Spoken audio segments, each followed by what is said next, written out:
Jeremiah Cruz here with a quick video titled Healing Spells to Overcome Drug Use and Other Types of Addictions. I'm doing this video in response to a subscriber who wrote to me and told me that he was involved with someone who was an addict. Okay, and so I won't lie to you, I've had experience treating people, or not treating people, working with people who are drug users and abusers. And of course, a lot of us have that crazy aunt or that crazy uncle who's a drug user or a drug abuser, and we've tried everything to try and help them, and it seems like it's a lost cause. Okay, and so what I'm going to do in this video, I'm going to explain to you from a holistic healing spiritual perspective how addictions work and how you can come up with a healing spell to help either yourself or that person that you love. So stay tuned.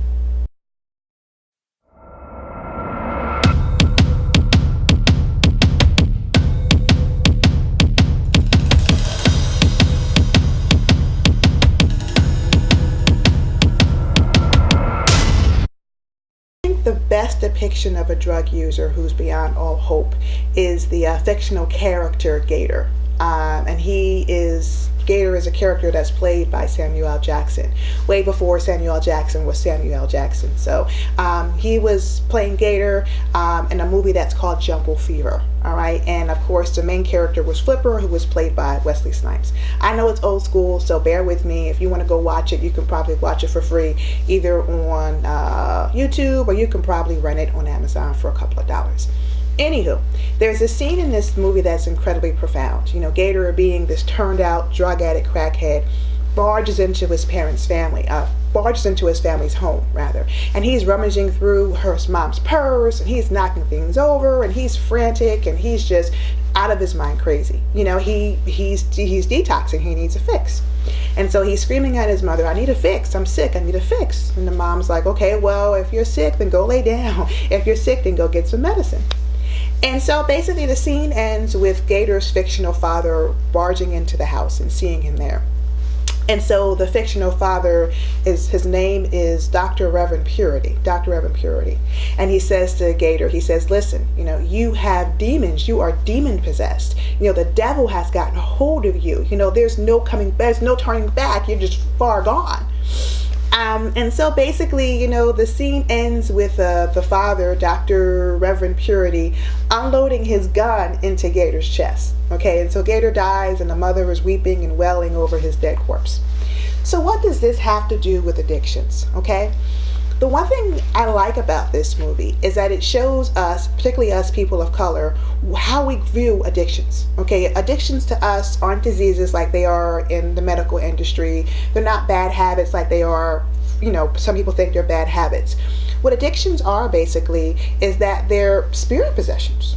And depending on how bad the possession is, it can become a demonic spirit possession.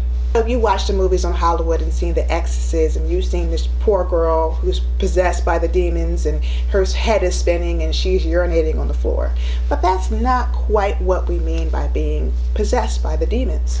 I think the best way to be able to tell this story so you can understand it is to tell you about the Yoruba story of Obatala.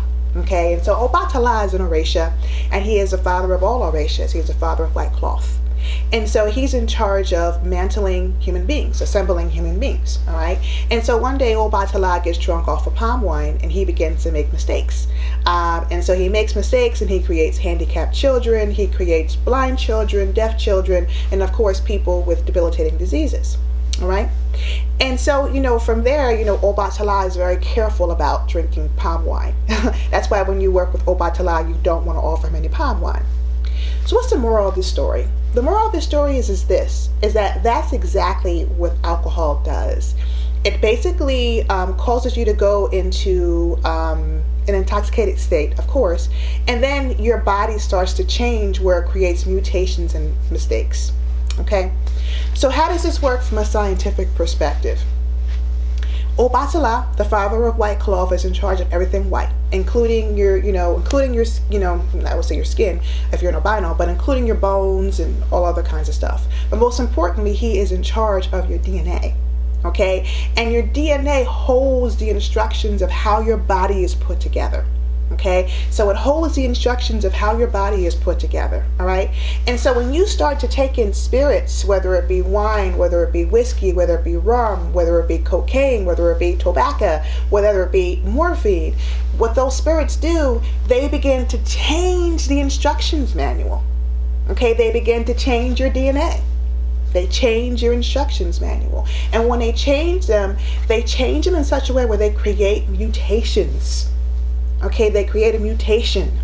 All right, and so then the mutation begins to take over, and then you begin to become a drug user, a drug abuser, an alcoholic. You become an addict, so to speak. Okay, and so when this happens, when you take the any types of drugs or alcohol, you are possessed by the spirit. Alcohol and drugs are spirits.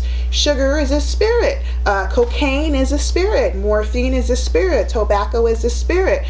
Whiskey is a spirit. They come from fruits and vegetables, fermented fruits and vegetables. Wine is a spirit. And so when you come and you put those things in your body, that becomes a spirit possession. Your body becomes possessed by the spirit.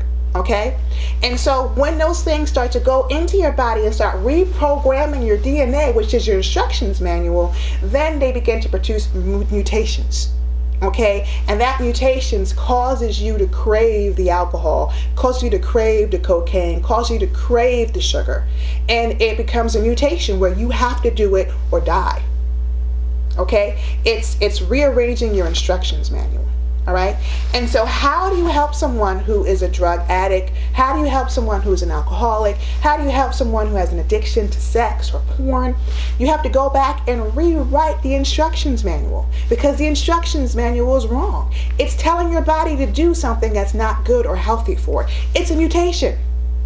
It's a mutation. Okay, and then there's people who tell me, we might cruise, I know people who can drink and they're fine. They don't have to worry about getting addicted. And why are there some people who get addicted and some people who don't? Well, we all have a predisposition to becoming alcoholics. All of us do. Okay, what happens is that we're just made differently. There's some people who take alcohol and the switch gets turned on, and there's some people who drink alcohol and the switch never gets turned on. But you best believe we all have some type of addiction that we're fighting. Whether it's whether you're a full-grown addict or whether you are someone who's fighting with shopping or porn or eating, we all have addictions in some way, shape, or form. Okay, and so what can we do to reverse this process? What can we do to start rewriting the instructions manual?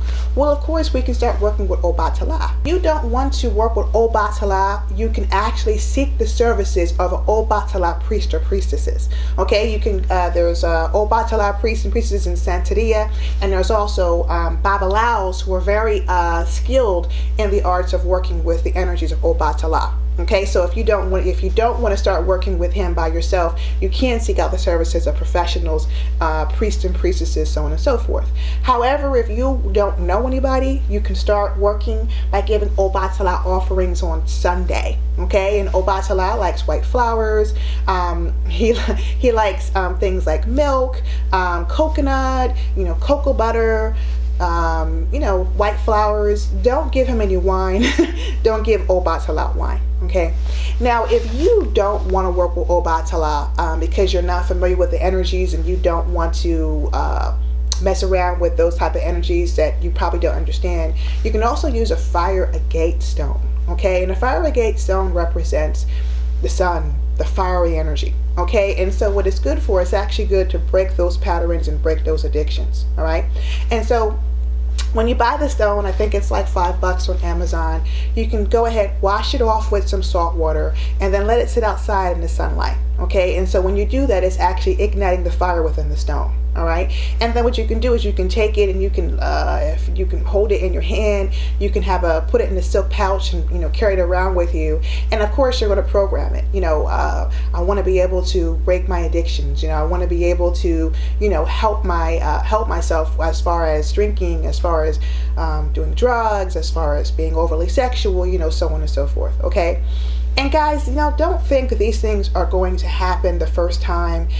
Keep doing it. It's a process, and you'll find yourself getting stronger and stronger and stronger and stronger and stronger. Okay?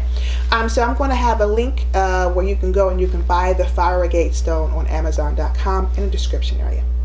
So with that said, I'm going to go ahead and conclude this video. I am your Maya Cruz, and I would love for you to subscribe to get more great videos. And also, if you want to be updated on when I actually post videos, you can go ahead and click the little bell so that way you'll get notified whenever I put up a new video. All right.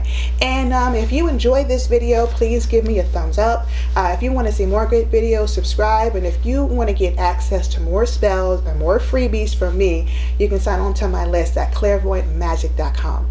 So I'm your Maya Cruz, and with all that said, I'm going to go ahead and conclude this video. Peace out.